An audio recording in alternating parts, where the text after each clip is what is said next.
Nisam zvao vodoinstalatera 20 godina jer redovito radim ovaj trik. Jeste li ikad doživjeli da voda u sudoperu ili umivaoniku sve sporije otiče, a na kraju potpuno stane i napravi pravi mali bazen u kuhinji ili kupaonici?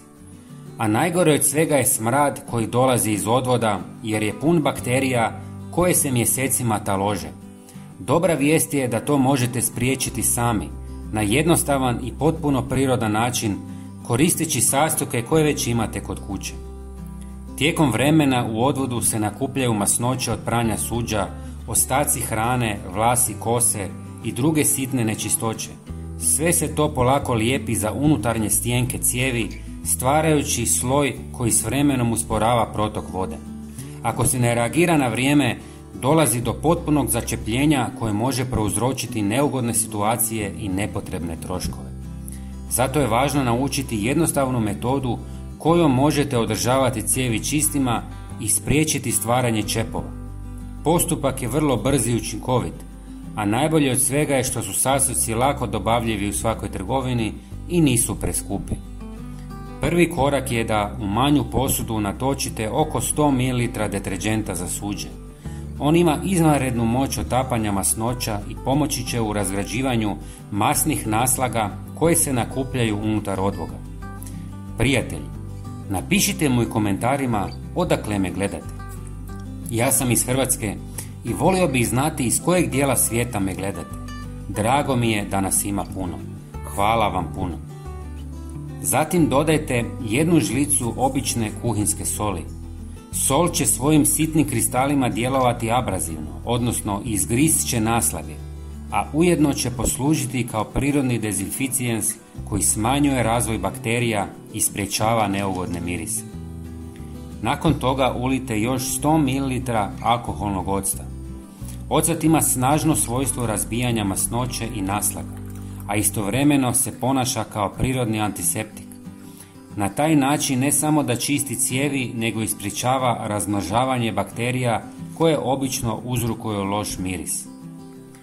Kad sve sastojke dobro promiješate, primijetit će se da se smjesa zgusnula. Upravo je to prednost jer će se gusta tekućina duže zadržati u cijevima i učinkovitije djelovati. Ako vam se ipak čini pregusta, jednostavno dodajte još malo vode, otprilike 100 ml. I ponovo promiješajte dok ne dobijete glatku teksturu.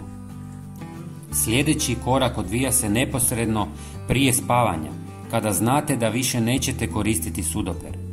Najprije u sam odvod ubacite 1 žlicu sode bikarbone, a zatim ulijte pripremljenu smjesu. 1 puna šprica je dovoljna po jednom odvodu. Soda i ocat zajedno stvaraju kemijsku reakciju koja stvara pjenu i mehuriće, a upravo ta reakcija dodatno potiče otapanje masnoće i oslobađanje cijevi od naslaga. Smjesu ostavite da djeluje preko noći, bez ispiranja. Sljedeće jutro zatvorite sudoper, pustite da se napuni vrućom vodom gotovo do vrha, a onda naglo otvorite odvod.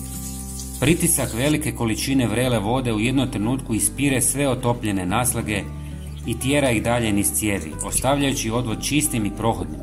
Važno je naglasiti da ova metoda nije čarobni štapić za ozbiljna začepljenja uzrokovana tvrdokornim predmetima ili dugotrajnim nakupljanjem koje zahtijeva profesionalnu intervenciju.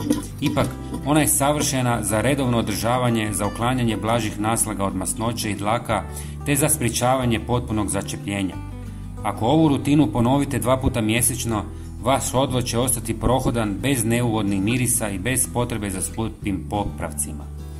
Dragi prijatelji, ako vam je ovaj savjet bio koristan, podijelite ga s poznanicima i pretplatite se na naš kanal.